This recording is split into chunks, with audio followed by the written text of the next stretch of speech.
तक आपने सुना दामिनी गुरु की मदद से आभा को पकड़ने आई थी, पर भैरव की वजह से आभा वहां से बच के निकल जाती है। दामिनी की भैरव से इस बात पर लड़ाई हो जाती है और वो गुस्से में महल वापस आ जाती है। भैरव दामिनी को बताता है कि सुमन उसे विष अमृत दे रही थी। दामिनी गुस्से में सुमन को मारने भागती है, पर भैरव उसे बेहोश करके कमरे में लिटा देता है और कमरा बाहर से बंद कर देता है। पर जब भैरव महल पहुंचता है तो उसे दामिनी सामने खड़ी मिलती है। अब आगे। दामिनी को अपने सामने देखकर भैरव के होश उड़ जाते हैं। वो तो अभी उसे बेहोश करके कमरे में बंद करके आया था। दामिनी ने उसे देखकर अनदेखा कर दिया। भैरव को कुछ समझ में नहीं आया। भैरव भाग के अपने कमरे में गया तो कमरे का दरवाजा अभी भी बाहर से बंद था। वो कमरा खोल के अंदर गया तो दामिनी वहां नहीं थी। भैरव ने कमरे में चारों तरफ देखा। कमरे में आने जाने के लिए सिर्फ एक ही दरवाजा था जो बंद था। खिड़की के नीचे नदी थी, वहां से कोई उतर नहीं सकता था, पर अगर उतर भी जाता तो भी उसे उतरकर वापस महल पहुंचने में कम से कम आधा घंटा लगता। फिर दामिनी उससे पहले महल कैसे पहुंची? भैरव वेद जी के पास गया। आओ भैरव, अब कैसी हैं राजकुमारी? पता नहीं वेद जी, राजकुमारी आजकल कुछ बता नहीं रही हैं। भैरव ने बिना वेद जी से नजरें मिलाए हुए कहा। हम भी गए थे राजकुमारी के पास, पर उन्होंने हमें वापस भेज दिया। पता नहीं क्या हो रहा है वेद जी। मुझे तो डर है कि कहीं। डरने की कोई बात नहीं है भैरव। राजकुमारी बहादुर भी हैं और हिम्मती भी। वो अपने आप को संभाल लेंगी। वो तो अच्छा हुआ कि तुम्हें सही समय पर जहर का पता चल गया। अगर राजकुमारी को यह जहर महीने भर दे दिया जाता तो शायद हम उन्हें वापस लाना बहुत मुश्किल था। ये सुन के ही भैरव का दिल बैठ गया। विष अमृत एक खतरनाक जहर जरूर है, पर सिर्फ तब तक जब कोई उसे लंबे समय तक खाए। कम समय में वो उतना असर नहीं करता है, इसलिए हम राजकुमारी को बचा पाए हैं। पर वेद जी, क्या राजकुमारी की तबीयत अब सच में ठीक है? देखो भैरव, मैंने उन्हें वो सारी दवाइयां तो दे दी हैं जो धीरे धीरे उनके जिस्म से जहर का असर खत्म कर देंगी, लेकिन उसके लिए उन्हें कुछ समय चाहिए।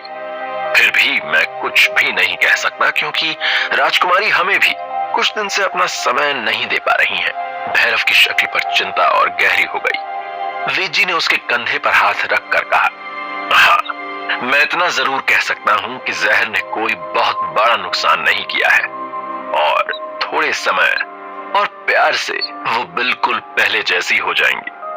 पर हमें धैर्य से काम करना होगा। जल्दबाजी से राजकुमारी के दिल और दिमाग दोनों पर गलत असर हो सकता है। वेद जी ने भैरव की तरफ जानकार नजरों से देखा, जैसे वो जानते थे कि भैरव दामिनी से प्यार करता है। भैरव को वेद जी की बात सुनकर थोड़ी हिम्मत मिली, पर उसके दिल में सुमन के लिए गुस्सा एक बार फिर उबलने लगा। पर सुमन आज सुबह से उसकी नजरों के सामने नहीं पड़ी थी। भैरव ने हिम्मत करके दामिनी का कमरा खटखटाया और अंदर गया। दामिनी ने भैरव को देखा और फिर अपनी मेज पर पड़े कागजों में उलझ गई। उसके चेहरे से साफ था कि वो भैरव से नाराज थी। अब तबीयत कैसी है? ठीक है। भैरव बहुत कुछ पूछना चाहता था, पर पूछता कैसे? कल के लिए हमें कल के बारे में कोई बात नहीं करनी भैरव। दामिनी, भैरव, हमें इस वक्त कोई बात नहीं करनी है। तुम हमें कुछ देर के लिए अकेला छोड़ दो। दामिनी का चेहरा जैसे पत्थर का हो गया था।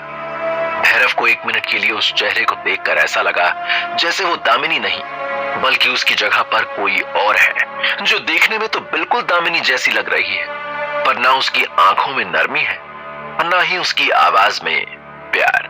भैरव सर झुका के बाहर ही जाने वाला था कि भानु वहां आ गए। अरे भैरव, अच्छा हुआ तुम दोनों मुझे एक साथ मिल गए। मैं तुम ही लोगों को ढूंढ रहा था। भानु कुछ दिनों में कई साल बूढ़ा लगने लगा था। उसकी आंखों में गहरी उदासी और उसका शरीर किसी बड़े गम से झुक गया था। अपनों से धोखा खाने से शायद इंसान ऐसे ही टूट जाता है। एक ही पल में उसकी पूरी जिंदगी एक झूठ बन गई थी। सब ठीक तो है मालिक? अरे हाँ, सब ठीक है। बस तुम लोगों को बगल वाले राज्य श्रावस्ती में एक जश्न में महल की तरफ से शामिल होना होगा। चाचा, हम नहीं जाएंगे, आप चले जाएं, हमें यहाँ बहुत काम है। दामिनी ने विरोध किया। राजकुमारी, हम समझते हैं, पर कभी कभी राज्य संभालने से ज्यादा पड़ोसी राज्य से अच्छे संबंध बना के रखना ज्यादा जरूरी होता है। आजकल वैसे ही इलाके में गड़बड़ चल रही है। अजनबी लुटेरे राज्यों में घुसकर लूटपाट मचा रहे हैं। ऐसे में जरूरी है कि हम और हमारे आस पड़ोस के राज्य एक साथ मजबूती से खड़े रहें। ये सिर्फ एक जश्न नहीं है राजकुमारी, बल्कि अपने राज्य को मजबूत करने की भी एक कोशिश है। पर क्या हमारा जाना जरूरी है? भैरव को भेज दीजिए। कैसी बातें कर रही हैं राजकुमारी? भैरव काबिल हैं, लेकिन वहां राजघराने के किसी आदमी का होना भी जरूरी है। और फिर हम चाहते हैं कि लोग वहां आपको देखें और समझें कि बिलासपुर कितने अच्छे हाथों में है। अब तैयार हो जाइए, सफर ज्यादा लंबा नहीं है, पर हम चाहते हैं आप दिन की रोशनी में ही सफर तय करें। भैरव, तुम भी, कहकर भानु बाहर चला गया। भैरव ने दामिनी की तरफ देखा। दामिनी खिड़की से बाहर देख रही थी। भैरव चुपचाप बाहर निकल आया। भैरव ने बाहर आकर राघव को बताया, कुछ दिन के लिए मुझे राजकुमारी के साथ जाना होगा। तुम नंदी का और अपना ख्याल रखना और सुमन पर नजर रखना। वहां से आकर मैं सुमन का कोई ना कोई इंतजाम करूंगा। नजर तो मैं रख लूंगा, पर सुमन कल से महल में नहीं दिख रही है। महल में नहीं है का क्या मतलब?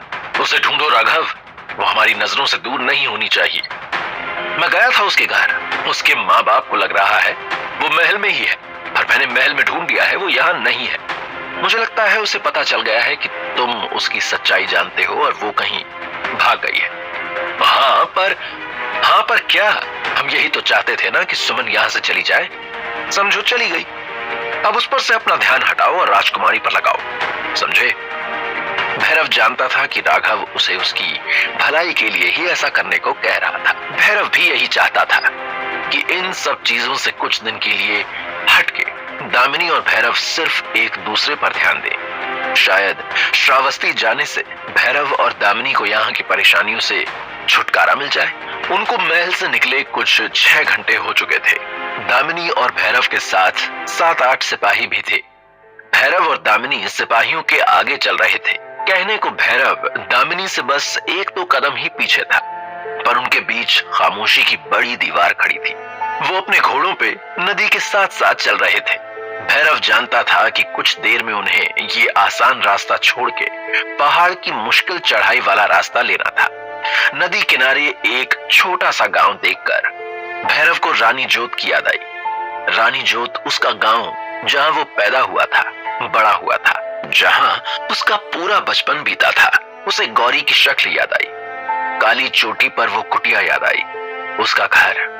कहने को रानी जोत छोड़े अभी बहुत समय नहीं बीता था, पर भैरव को ऐसा लगा जैसे रानी जोत उसके पिछले जन्म की बात थी, जो अब उसे हिस्सों में याद आता था। बादल ने जैसे उसे वापस बुलाने के लिए एक आवाज दी। सूरज उनके सर पर तप रहा था। भैरव बादल की हिम्मत को जानता था, पर उसे लगा कि आगे मुश्किल चढ़ाई से पहले उन्हें कुछ देर आराम करने के लिए रुक जाना चाहिए। भैरव आगे बढ़ के दामिनी के साथ आ गया। कुछ देर रुक जाते हैं, कुछ खा पी के आगे बढ़ते हैं।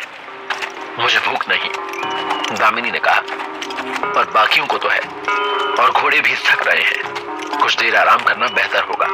जो मर्जी हो करो, मैं धीरे धीरे आगे बढ़ रही हूँ। तुम लोग कुछ देर आराम करके मुझे आगे मिलना। दामिनी, मैं जानता हूं कि तुम मुझसे नाराज हो, पर खुद को और अपने घोड़े को सजा क्यों दे रही हो? हम बैठ के बात भी तो कर सकते हैं ना। बात करने के लिए कुछ नहीं है, दामिनी ने कहा, पर ना चाहते हुए भी दामिनी ने अपना घोड़ा रोक दिया। सिपाहियों ने घोड़ों को पानी पिलाया और उन्हें खाना दिया। भैरव ने बादल के ऊपर से एक कंबल उतारकर जमीन पर राजकुमारी के लिए बिछा दिया। सिपाही कुछ दूरी पर आराम कर रहे थे।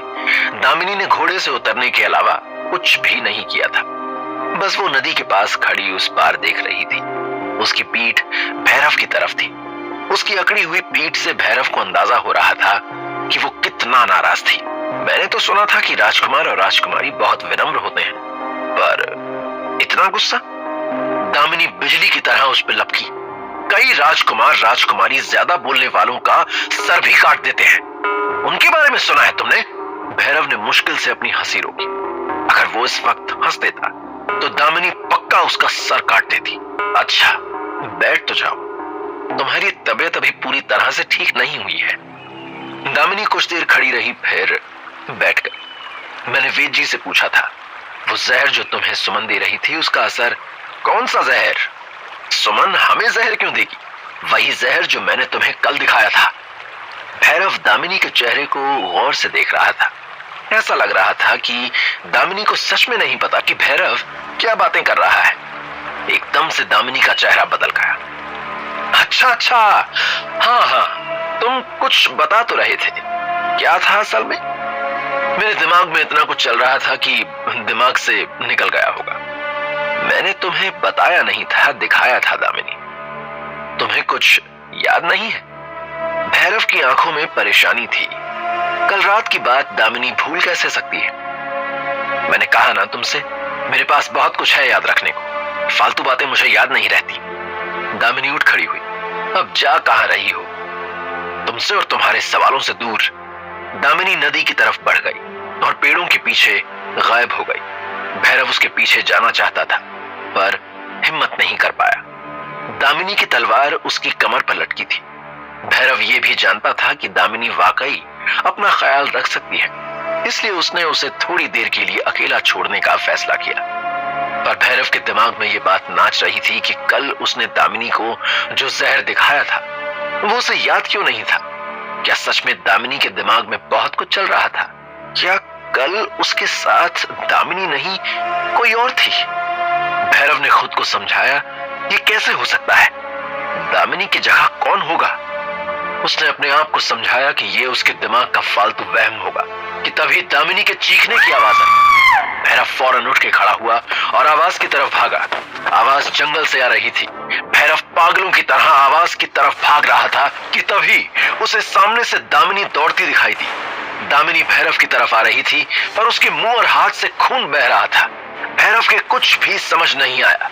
वो दामिनी का खून देख के जैसे पागल सा हो गया। तभी उसकी नजर दामिनी के पीछे दौड़ते काले सायों पर पड़ी।